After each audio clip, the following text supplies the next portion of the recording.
আকাশে ঘূর্ণি, সমুদ্রে ঢেউয়ের ধ্বনি, আর তার মাঝেই লাতিন আমেরিকায় তৈরি হচ্ছে এক অদ্ভুত উত্তেজনা। ভেনেজুয়েলার আকাশে যেন মুহূর্তেই ঢেকে গেছে কালো মেঘে। কারণ মার্কিন প্রেসিডেন্ট ডোনাল্ড ট্রাম্প নির্দেশ দিয়েছেন পুয়ের্তো রিকোর ঘাঁটিতে মোতায়েন হবে এক ঝাঁক আধুনিক F-35 স্টেলথ যুদ্ধবিমান। এতে হঠাৎই যেন ছায়া নামল ভেনেজুয়েলার আকাশে। রাজধানী কারাকাসে প্রেসিডেন্ট নিকোলাস মাদুরো সেনাদের জানিয়ে দিলেন প্রায় 3,40,000 সৈন্য এখন থেকেই থাকবে সতর্ক অবস্থায়।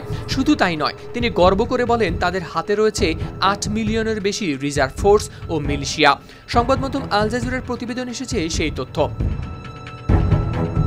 এই প্রস্তুতির আড়ালে লুকিয়ে আছে এক অজানা ভয়। মার্কিন সংবাদ মাধ্যম CNN একাধিক সূত্রের বরাতে জানিয়েছে লাতিন আমেরিকার এসব মাদক চক্রকে নার্কো টেরোরিস্ট বা মাদক সন্ত্রাসী সংগঠন হিসেবে চিহ্নিত করেছে ওয়াশিংটন। এদিকে প্রেসিডেন্ট মাদুরো যুক্তরাষ্ট্রকে আহ্বান জানিয়ে বলেছেন তারা যেন ভেনেজুয়েলা ও লাতিন আমেরিকার সহিংসভাবে সরকার পরিবর্তনের চেষ্টা না করে। তার কণ্ঠে শোনা গেল হতাশা ও দৃঢ়তা দুই। তিনি বলেন যুক্তরাষ্ট্রকে সার্বভৌমত্ব, শান্তির অধিকার ও স্বাধীনতাকে সম্মান করতে হবে। মাদুরো যোগ করে বলেন তিনি ট্রাম্পকে সম্মান করেন। তাদের মধ্যে যে কোনো মতপার্থক্য কখনোই সামরিক সংঘাতে গড়ানো উচিত নয়। ভেনেজুয়েলা সবসময় আলোচনা ও সংলাপের জন্য প্রস্তুত।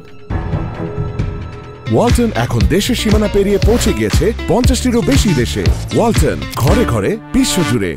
কিন্তু বাস্তব দৃশ্য ছিল আরো ভয়ঙ্কর। ক্যারিবিয়ান সাগরে ভেসে উঠল এক বিশাল মার্কিন নৌবহর, 7টি যুদ্ধজাহাজ, 4000-এর বেশি মেরিন সেনা, এমনকি পারমাণবিক শক্তিচালিত সাবমেরিনও। এর মাঝে হঠাৎই ভেনেজুয়েলার দুটি F-16 যুদ্ধবিমান মার্কিন ডেস্ট্রয়ারের খুব কাছে চলে গেলে মুহূর্তেই বেড়ে যায় উত্তেজনা। এরপরই ট্রাম্প সতর্ক করে বলেন যদি মার্কিন নৌবাহিনী হুমকির মুখে পড়ে তবে ভেনেজুয়েলার যুদ্ধবিমান গুলি করে নামানোর অনুমতি ইতিমধ্যেই দেওয়া হয়েছে। কিছুদিন আগেই যুক্তরাষ্ট্র একটি স্পিডবোট উড়িয়ে দেয়, যেটি নাকি ভেনেজুয়েলার অপরাধী সংগঠন ট্রেন দে আরাগুয়ার মালিকানাধীন ছিল। ট্রাম্প দাবি করেন এতে নিহত হয় 11 জন, কিন্তু কারাকাস জানায় এটি আসলে বিচার বহির্ভূত হত্যা, যেখানে নিহতরা ছিল বেসামরিক লোকজন।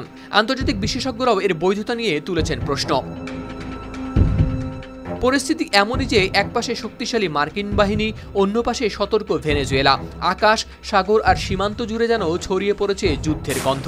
প্রশ্ন একটাই, এই অন্ধকার সময় কি সত্যিই নিয়ে আসবে আলো, নাকি লাতিন আমেরিকা নামবে নতুন এক সংঘর্ষের অতল গহ্বরে?